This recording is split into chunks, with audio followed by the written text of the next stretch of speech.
Hello and once again welcome to my YouTube channel जिसका नाम है बिहार बोर्ड इंग्लिश मीडियम।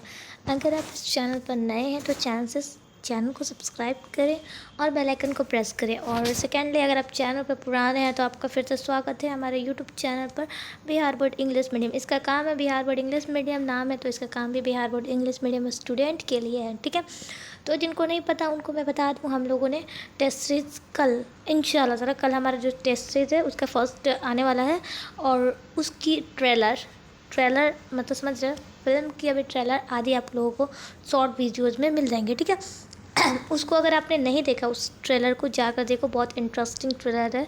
उसमें देखना बहुत सारे क्वेश्चंस को हमने डाला है। नेशनलिज्म इन यूरोप उस वाले चैप्टर का हम लोग कल करेंगे। ठीक है, टेस्ट सीरीज।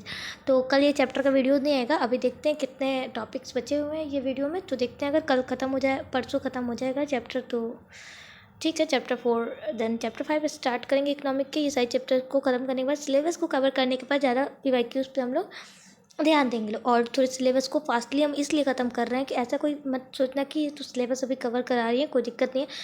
तो सिलेबस इसलिए मैं कवर करा रही हूँ कि कोई स्टूडेंट ऑफलाइन नहीं पढ़ पाते हैं या उनकी छूट जाती है, मतलब कि क्लासेस मिस हो जाती हैं, तो वो ऑनलाइन मेरे यूट्यूब चैनल पर वेबसाइट पर रहेंगे, तो ताकि वो देख लें, उनको समझ में आ जाए। जो स्कूल्स में चीज़ें नहीं समझ में आती वो ऑनलाइन समझ में आ जाती हैं आसानी से, सिंपल से लैंग्वेज में। और सेकेंडली और जो टेस्ट सीरीज़ है वो तो बहुत अच्छी टेस्ट सीरीज़ है, उसको रिवीजन के लिए बनाया जा रहा है आप लोगों का। तो इस संडे को है, देन अगले संडे को दूसरे चैप्टर का होगा, देन उससे अगले संडे को दूसरे चैप्टर का, तीसरे चैप्टर का। इस तरीके की जो टेस्ट सीरीज़ है पूरी की तरह पूरी साल तक चलेगी। और पीवाईक्यूज़ तो वो अलग से उसका ब्रांड बन रहा है, एकदम मस्त सा खुद का रहेगा और कोई कॉपीराइट नहीं, कोई मस्त एकदम खुद का नॉलेज, खुद का बेस एंड खुद का ही हर चीज़ होगा, टेंशन नहीं। और टेलीग्राम पर अगर आप ज्वाइन नहीं हुए तो टेलीग्राम पर जरूर ज्वाइन हो जाए, ताकि आपको आने वाली हर इन्फॉर्मेशन आपको टेलीग्राम पे मिल जाए। आने वाली तो इन्फॉर्मेशन आपको यूट्यूब पे मिल जाएंगे, और सेकेंडली जो नोट्स पीडीएफ चाहिए होगा वो तो टेलीग्राम पे आपको मिल जाएंगे। ठीक है, तो उसके लिए टेलीग्राम पर ज्वाइन हो जाना। एंड सेकेंडली जैसे कि हम लोग जानते हैं सोर्सेस ऑफ इंस्टीट्यूशनल फाइनेंशियल के बारे में आपको पढ़ना था। ठीक है, तो इसमें इंस्टीट्यूशनल फाइनेंशियल में सोर्सेस में कौन कौन से आते हैं, उसमें पहले फर्स्ट जो आते हैं कोऑपरेटिव बैंक में। ठीक है, in our state there is a 3 tier cooperative credit system cooperative bank. ठीक है, सिस्टम। तो हमारा जो स्टेट है उसमें 3 टायर का सिस्टम चलता है कोऑपरेटिव क्रेडिट सिस्टम का। किसके द्वारा? तो कोऑपरेटिव बैंक के द्वारा। पहला कौन सा आता है? तो primary cooperative credit community in villages. ठीक है, central cooperative bank at district level तक। ठीक है, state cooperative bank at state level तक, स्टेट कोऑपरेटिव बैंक, और डिस्ट्रिक्ट लेवल तक central cooperative bank, and then primary cooperative credit community village के लिए बनाया है। ठीक है, तो देन बात करते हैं in Bihar short term, medium term, long term credit is provide to farmer through the medium of cooperative bank. तो बिहार में short term, medium term, long term की जो क्रेडिट है उसको प्रोवाइड किया जाता है फार्मर के लिए। किसके थ्रू? तो मीडियम कोऑपरेटिव बैंक के थ्रू। ठीक है, there are 25 central cooperative banks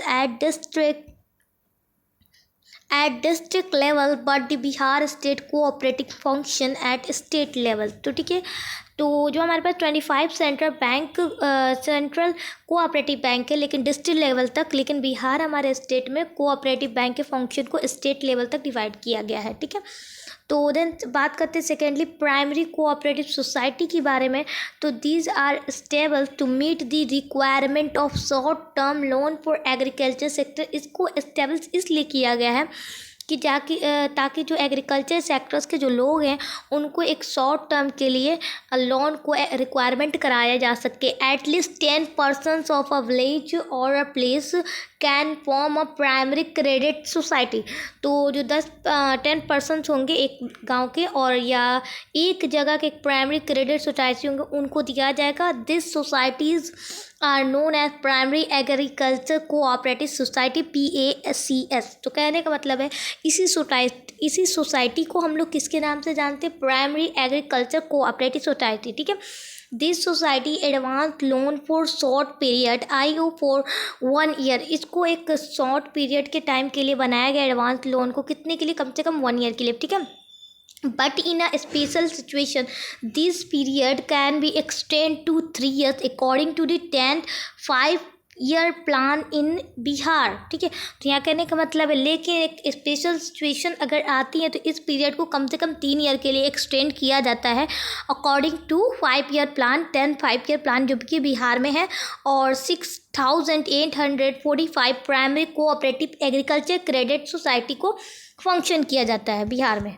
then बात करते हैं लैंड डेवलपमेंट बैंक के बारे में। तो land mortgage bank which used to advance long term loan to farmer in state is today known as land development bank. तो लैंड मोर्टगेज मतलब कि लैंड को गिरवी रखना बैंक में और उसके यूज़ में उस लैंड को लाना और एडवांस लॉन्ग टर्म के लिए लोन लेना फार्मर के लिए स्टेट में, उसको आजकल हम किसको नाम से जानते हैं, land development bank.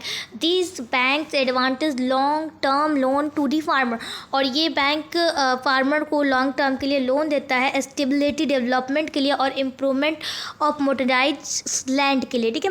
Land development bank advances loan for state improvement in agriculture, repayment of old loan, construction of houses and for purchasing tractor, power tiller and pumping set for the period of 15 और 20 years, ठीक है। तो यहाँ कहने का मतलब है कि land development bank advance loan देता है स्टेट के इम्प्रूवमेंट के अंदर।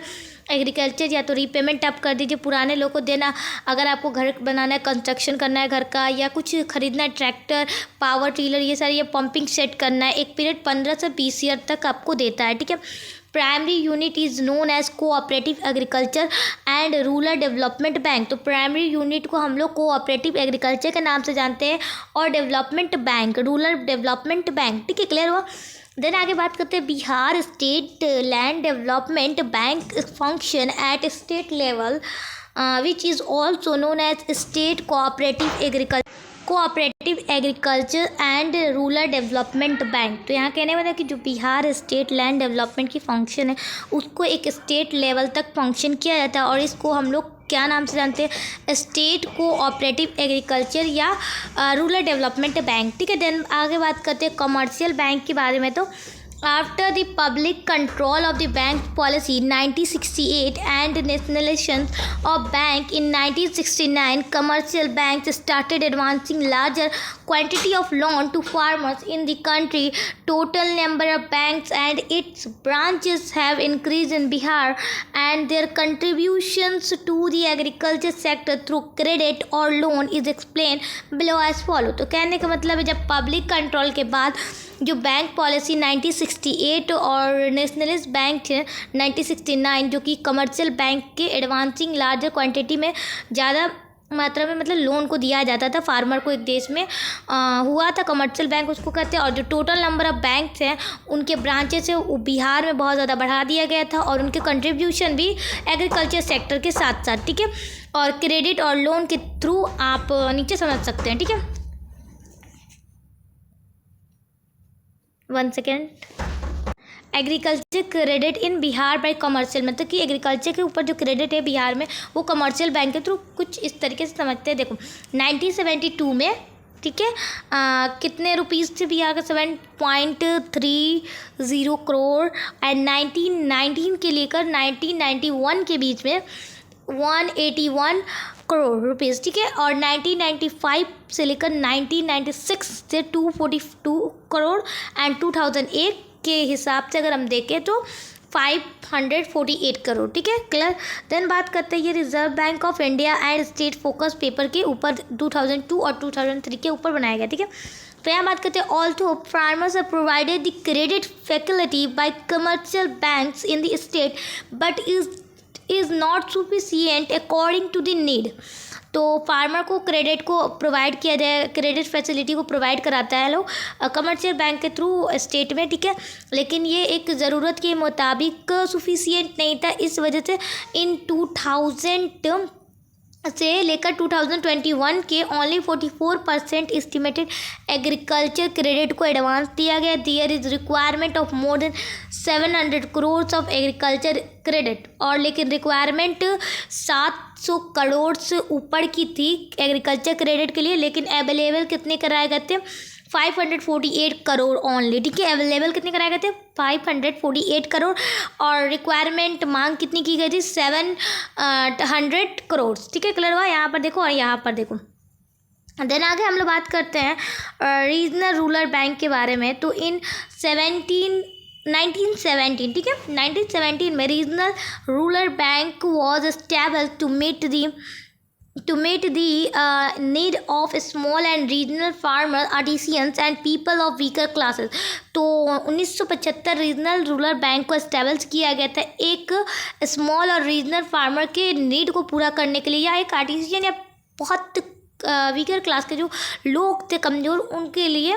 और इस रीजनल रूरल बैंक को बिहार में एस्टेब्लिश किया गया था वही सेम ईयर में 1975 में। नाउ 196 रीजनल रूरल बैंक को फंक्शन किया जाता है इस देश में, ठीक है।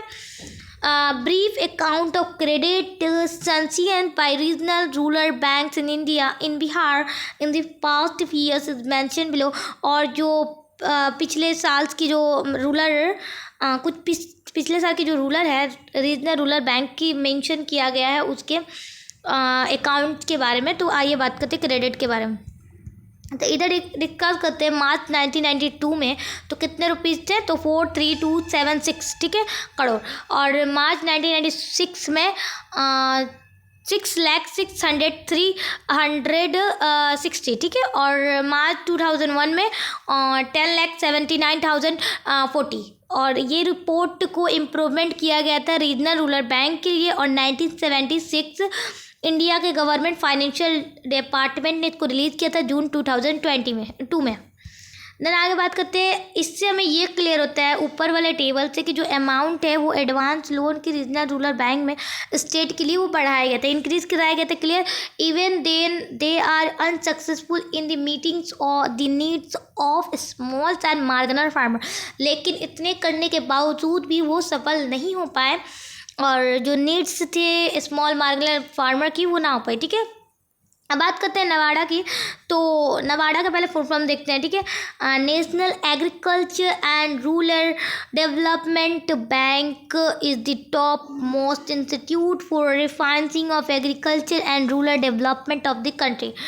तो यहाँ कहने का मतलब कि national agriculture and rural development bank है, इसको बहुत ऊपरी इंस्टीट्यूट पे रिफाइनिंग एग्रीकल्चर के लिए बनाया गया था एक कंट्री के रूरल डेवलपमेंट के लिए। This bank provides financial to the government institute, commercial banks and regional rural banks for agriculture and rural development, and they provide loan facility to farmer। तो कहने कि ये बैंक फाइनेंशियल गवर्नमेंट को institute को financial provide करता है commercial bank को और रीजनल रूरल बैंक को एग्रीकल्चर के लिए और रूरल डेवलपमेंट के लिए ये क्या प्रोवाइड करता है? लोन की फैसिलिटी को देता है फार्मर के लिए। और in Bihar Nawada provide refining facility of 539.27 crore between 1998 से लेकर 1999 एंड 2001 से लेकर 2001, out of which 172 crore point something 199 से लेकर 99 के बीच में 175.90 करोड़ 99 से लेकर 2000, ठीक है।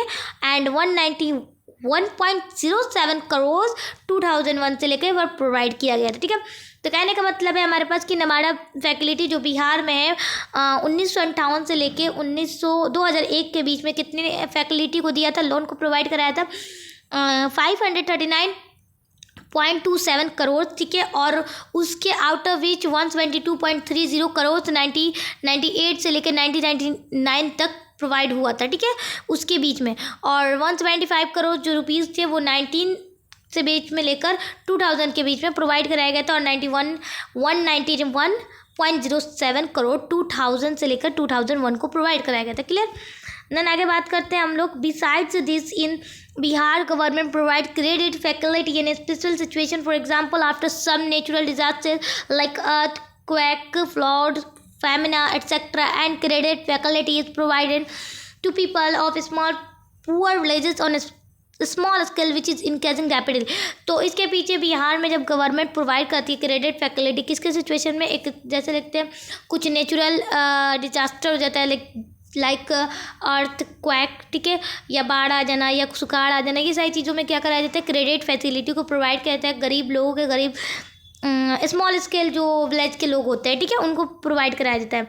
देन आगे हम लोग बात करते हैं फंक्शन ऑफ कमर्शियल बैंक के बारे में। कमर्शियल बैंक की कौन कौन सी फंक्शंस हैं। तो commercial banks are primary banks in our country.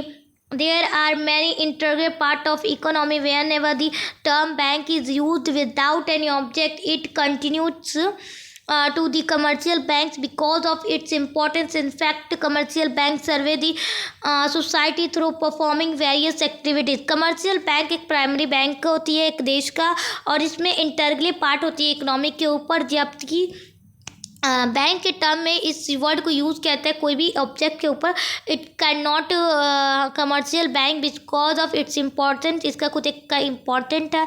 In fact commercial bank society के थ्रू एक बहुत अच्छी एक्टिविटीज़ को परफॉर्म करता है। इसके जो मेन फंक्शन है उसके बारे में जानते हैं। एक्सेप्टिंग डिपॉजिट को एक्सेप्ट करता है। The main function of commercial bank is to accept money in the form of deposit from the customers, कि इसका जो मेन फंक्शन है कमर्शियल बैंक का कि वो मनी को एक्सेप्ट करता है जब कोई कस्टमर डिपॉजिट के फॉर्म में लाता है। तो मेजॉरिटी ऑफ द पीपल और institute generally save a part of their saving and deposit their saving to earn interest and save it from theft. तो कहने का मतलब है कि जो मेजॉरिटी के लोग होते हैं इंस्टीट्यूट के, जनरली वो क्या करते हैं, अपने पैसे को सेविंग करते हैं या डिपॉजिट के थ्रू करते हैं, तो उसको जो वो कमाते हैं उसको सेव करते हैं इंटरेस्ट के ऊपर, उसके बाद से उसको उस बैंक में रख देते हैं। समझ में आया। देन बात करते हैं this deposit are very important for bank because they are provide the basis of for advancing loans and earn a sufficient part of economic as profit. तो ये जो इकोनॉमिक अगर वो सेविंग करते हैं ये बहुत अच्छा, वो बहुत इंपॉर्टेंट डिपॉजिट का काम करता है, इंपॉर्टेंट होता है, क्योंकि ये अगर प्रोवाइड, अगर एडवांस इनको लोन चाहिए तो सफिशिएंट अगर तुरंत तो इनको मिल जाती है, ठीक है, प्रोवाइड करा दिया जाता है। तो दूसरी है प्रोवाइडिंग लोन, ठीक है। देन तीसरी है जनरल यूटिलिटी फंक्शन, और चौथी एजेंसी। इन चारों के बारे में हम लोग पढ़ते हैं आगे। देन बात करते हैं यहाँ पर commercial bank accept 4 types of deposit. Commercial bank 4 तरीके के डिपॉजिट को एक्सेप्ट करता है। कौन कौन सी। Fix deposit, in this type of deposit money is deposit to for a fix period, for example 1 year और मोर देन 1 year, ठीक है। During this period withdraw of money is generally not accepted. This are known as time deposit. Bank extend attractive rate for interest और the money deposited for a fix period. तो कहने मतलब कि इस deposit के type में ऐसा होता है कि आपको मनी रखना है, डिपॉजिट करना है, लेकिन एक फिक्स पीरियड के लिए, या तो आप 1 साल के लिए या 1 साल से ज़्यादा, ठीक है। इस पीरियड में अगर आपने मनी को विड्रॉ किया तो ये एक्सेप्ट नहीं किया जाएगा जनरली, और इसी को हम लोग टाइम डिपॉजिट के नाम से जानते हैं लोग। और ये बैंक को ज़्यादा अट्रैक्टिव रेट में इंटरेस्ट के ऊपर देता है, मनी के ऊपर डिपॉजिट करने पर एक फिक्स रेट में। देन आता है करेंट डिपॉजिट में बात करते हैं। In this type of deposit a person deposit and withdraw money according to his desire. और इसमें करेंट डिपॉजिट मतलब कि अपने चाहत के अनुसार कस्टमर कभी भी डिपॉजिट कर सकता है, कभी भी विड्रॉ कर सकता है, ठीक है। सेकेंड बात करेंगे सेविंग डिपॉजिट, रिक्वायरिंग डिपॉजिट, ठीक है। सेविंग डिपॉजिट में in this type of deposit a person can deposit money any time but the right to withdraw money is limited and withdraw is also not possible for more than a fix amount. The cheque facility is promoted for this type of deposit. तो ये जो deposit है मैंने एक बार किया था, ठीक है। तो इसमें क्या है कि ये डिपॉजिट अगर आप तो पैसे डाल सकते हैं अपने डिज़ायर के मुताबिक एनी टाइम, को किसी भी टाइम, ठीक है। लेकिन आपको जब वो पैसा लेना है, विड्रॉ करना है, तो उसके लिए एक लिमिटेड होगा कि नहीं 10,000 ही आप इसको निकाल सकते हैं, ये लिमिटेड है, ठीक है। 10,000 या 20,000 ही निकाल सकते हैं, 20,000 25,000, ठीक है। इससे ज़्यादा नहीं निकाल सकते। हाँ, ना ही उससे मतलब एक फिक्स अमाउंट बना होता है कि आपको निकालना। और ये किस वजह से होता है, तो इसको चेक फैसिलिटी प्रमोट किया जाता है, उसी टाइप से डिपॉजिट निकलते हैं। रिक्वायरिंग डिपॉजिट की बात करते हैं तो in this type of deposit commercial banks accept a fixed amount of per month in the form of deposit for a fixed period of 60 or 72 months and give a fixed amount also. There is cumulative time deposit also. तो कहने इस ये deposit के type में एक commercial bank accept करते हैं एक फिक्स अमाउंट को पर मंथ, किसके फॉर्म में, डिपॉजिट के फॉर्म में। एक पीरियड देता है 60 से लेकर 72 मंथ के बीच में, ठीक है। और एक फिक्स अमाउंट भी देता है, ठीक है। और ये डिपॉजिट उस पर मतलब कि कम्युनिटीव पर डिपेंड रहती है, ठीक है। देन बात करते हैं collecting business informative and static के बारे में, ठीक है। तो because of this their awareness of economic situation banks collect business information और statically and hence advise their customer on a financial matter.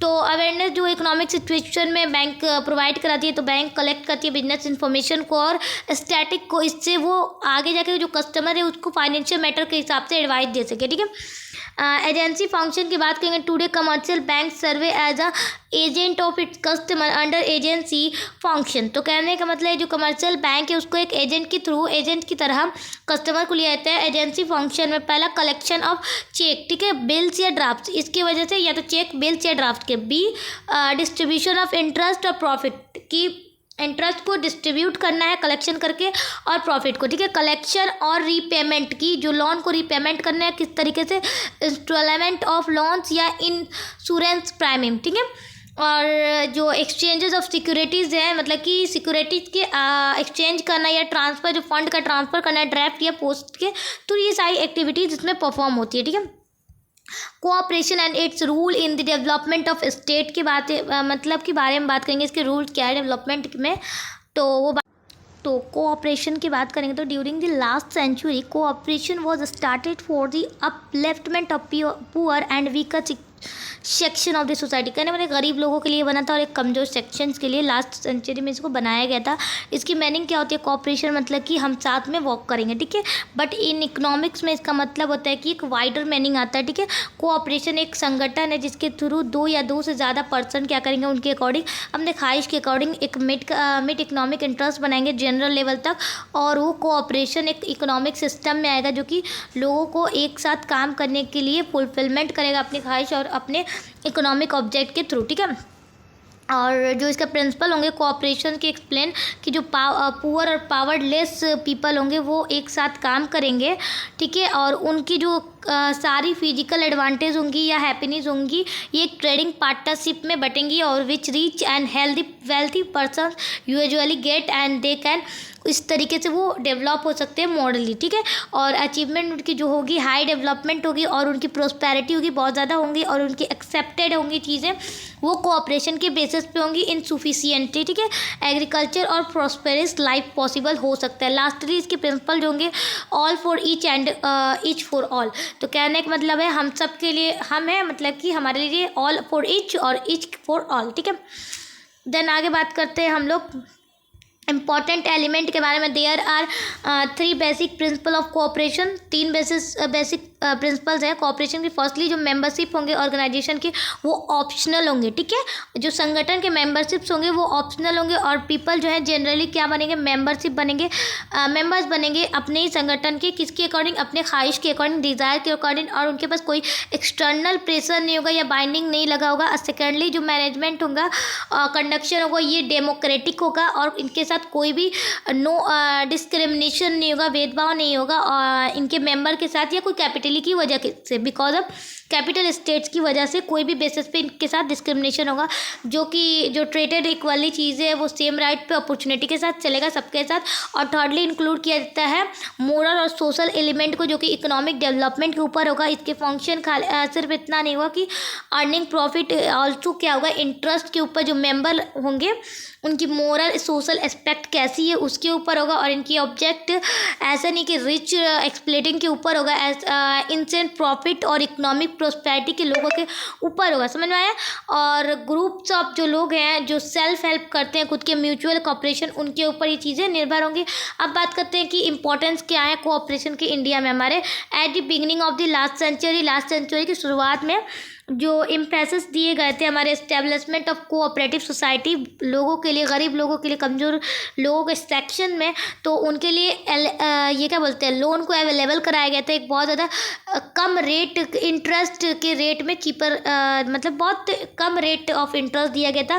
First time 1904 में कोऑपरेटिव क्रेडिट सोसाइटी को enact किया गया था, जिसमें कि 10 लोग थे, 10 पर्सन थे एक विलेज के, और सिटी को साथ में इस्टेब्लिश किया गया था कोऑपरेटिव क्रेडिट सोसाइटी को। देन 1912 में एक और एक्ट को लाया गया जिसमें एनेक्टिव ब्रिंग किया गया था improvement in the process of working and expansion of cooperative, मतलब कि जो कोऑपरेटिव पर जो चीज़ें उसमें इम्प्रूवमेंट सोसाइटी में कैसे लाए, और उसको एस्टेब्लिश उस एक्ट को कब किया गया था 1904 में। ठीक है, उस एक्ट के अकॉर्डिंग।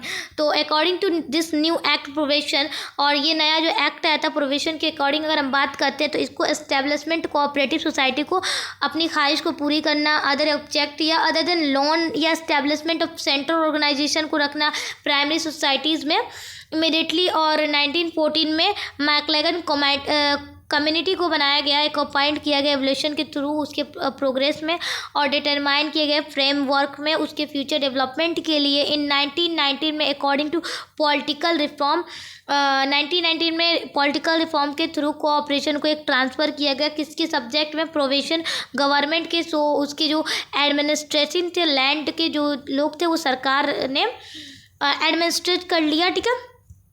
देन आगे बात करते हैं प्रोवाइडिंग लोन के बारे में। तो another important work of commercial bank is to advance loan to the people. जो दूसरा इसका इम्पॉर्टेंट वर्क है वो है कि लोगों को एडवांस लोन देना, जो लोग हैं उनके परसेंटेज डिपॉजिट एक्सेप्ट करना, रिफंड को सर्वे करना, उनके मनी को रेफ्ट करना, लेंट लेना, अदर थिंग जो लोग बैंक में रख सकते हैं। जिस bank advance locally productivity activities को देता है किसके बेसिस पे, सिक्योरिटी देने के साथ साथ, ठीक है, on the basis of security. और जो ये लोन का अमाउंट होगा वो बहुत कम होगा, ठीक है, less than the value of security. जो कस्टमर की सिक्योरिटी की रेट होगी उससे कम लोन होंगे, ठीक है। डिफरेंट टाइप्स ऑफ लोन और बहुत अलग अलग टाइप के लोन को प्रोवाइड किया जाएगा कमर्शियल बैंक के एडवांस में, ठीक है।